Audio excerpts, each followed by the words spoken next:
Hey bio lovers and CSI aspirant, welcome to Just Feel Bio। पिछली video में हम लोगों ने सेल का इंट्रोडक्शन पढ़ा था और बेसिस पढ़ा था कि ऑर्गेनिज्म सेलुलर, नॉन सेलुलर में फिर वायरस, वायरॉइड, प्रोकैरियोट्स, यूकैरियोट्स पे। आज हम लोग आगे रीड करेंगे कि व्हाट इज सेल, सेल क्या है। The basic structural and functional unit of cellular organism is the cell. जो बेसिक स्ट्रक्चरल या फिर फंक्शनल यूनिट है सेलुलर ऑर्गेनिज्म का, उसको सेल कहते हैं। It is an aqueous compartment bound by cell membrane. ये जो है एक्वस कंपार्टमेंट है जो कि सेल मेम्ब्रेन से बाउंड होता है, which is capable of independent existence of performing the essential function of life. और ये कैपेबल है अपना, इसका एग्जिस्टेंस कैसा है, इंडिपेंडेंट है और ये परफॉर्म कर सकता है एसेंशियल फंक्शन लाइफ का। All cellular organism consist of cells. जितने भी सेलुलर ऑर्गेनिज्म है उसके वो क्या कंसिस्ट करेगा, तो वो सेल कंसिस्ट करेगा। Cellular organism may be unicellular और मल्टी सेलुलर। जो भी सेलुलर ऑर्गेनिज्म हम लोग जानते हैं वो यूनिसेलुलर हो सकता है या फिर मल्टी सेलुलर हो सकता है।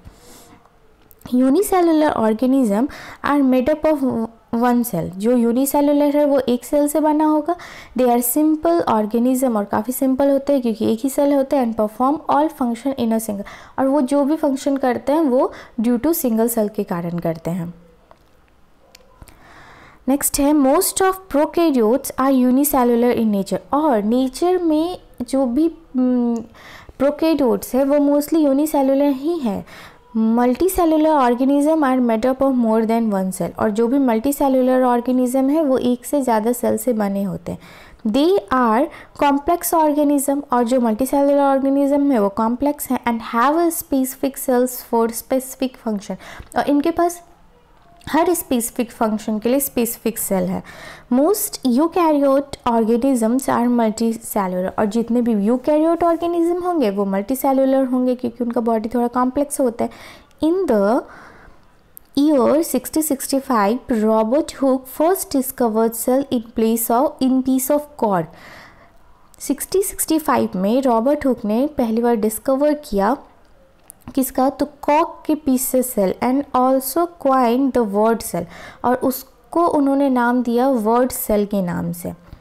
The word cell is derive from a Latin word सेलुला। एक लेटिन वर्ड से ये डिराइव हुआ है जिसको जो वर्ड क्या है, सेलुला है, जिसका मतलब होता है स्मॉल कंपार्टमेंट। लेटिन लैंग्वेज में सेलुला का मतलब स्मॉल कंपार्टमेंट होता है।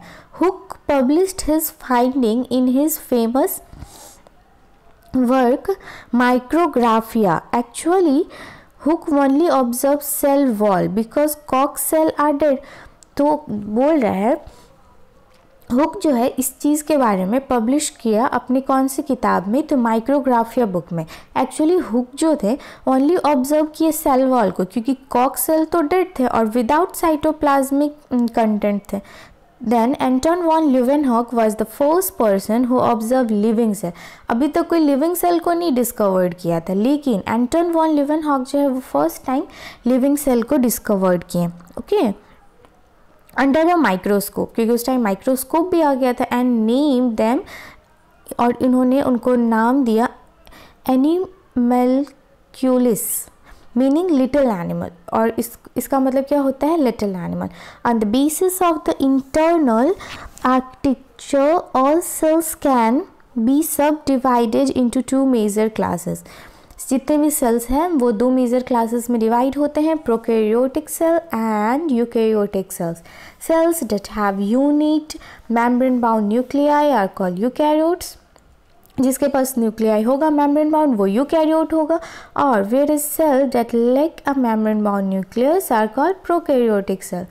Eukaryotic cell have much more complex intracellular organization. जैसा कि मैंने बताया कि जो यूकैरियोटिक सेल है उसका इंट्रासेलुलर ऑर्गेनाइजेशन थोड़ा कॉम्प्लेक्स होता है विथ इंटरनल मैम्ब्रेन, क्योंकि उसके अंदर इंटरनल मैम्ब्रेन होता है as compare to prokaryotic cells के कंपैरिजन में।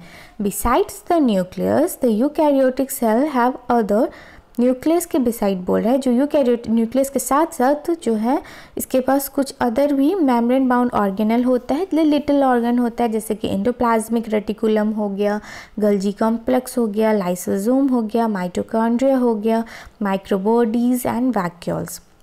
The region of the cell lying between the plasma membrane and the nucleus is the cytoplasm, composing a cytosol और या फिर इसको आप cytoplasmic matrix and the organelles भी कह सकते हैं. The prokaryotic cell like such unit membrane bound organelle. और जो prokaryotic होते हैं उनके पास तो ये सब होते नहीं है membrane bound organelle.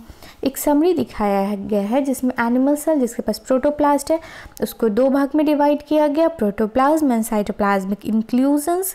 Protoplasm divide हुआ साइटोप्लाज्म और न्यूक्लियस में, एंड साइटोप्लाज्म देन डिवाइड हुआ ऑर्गेनल्स और साइटोसॉल में, या फिर आप साइटोसॉल को साइटोप्लाज्मिक मैट्रिक्स भी कह सकते हैं. साइटोप्लाज्मिक इंक्लूजन्स और एर्गास्टिक सब्सटेंसेस, साइटोप्लाज्मिक इंक्लूजन्स को ही हम लोग एर्गास्टिक सब्सटेंसेस भी कहते हैं, जिसमें non living insoluble substances suspend in the cytosol. For example, glycogen granules in the liver cell and crystal of calcium oxalate in plant cell. अब आप बोलेंगे ये इंक्लूजन्स क्या होते हैं, तो जैसे ये जो होते हैं नॉन लिविंग इनसॉल्युबल सब्सटेंस होते हैं जो कि सस्पेंडेड होते हैं, यानी मिक्स नहीं होता है. आपको पता चल जैसे होता है ना, जस्ट आप पानी में चीनी डालें तो वो सस्पेंडेड फॉर्म में है, तुरंत मिक्स नहीं हुआ है. तो उसी तरह ग्रैन्यूल्स क्या है, नॉन लिविंग इनसॉल्युबल सब्सटेंस है जो कि सस्पेंडेड है साइटोसॉल में. जैसे कि ग्लाइकोजन ग्रैन्यूल्स कहाँ होते हैं, तो लिवर सेल में होते हैं, और कैल्शियम ऑक्सलेट कहाँ होते हैं, तो प्लांट सेल में होता है. आगे हम लोग फिर से इस चैप्टर को डिस्कस करेंगे. Thanks for watching and please subscribe my channel.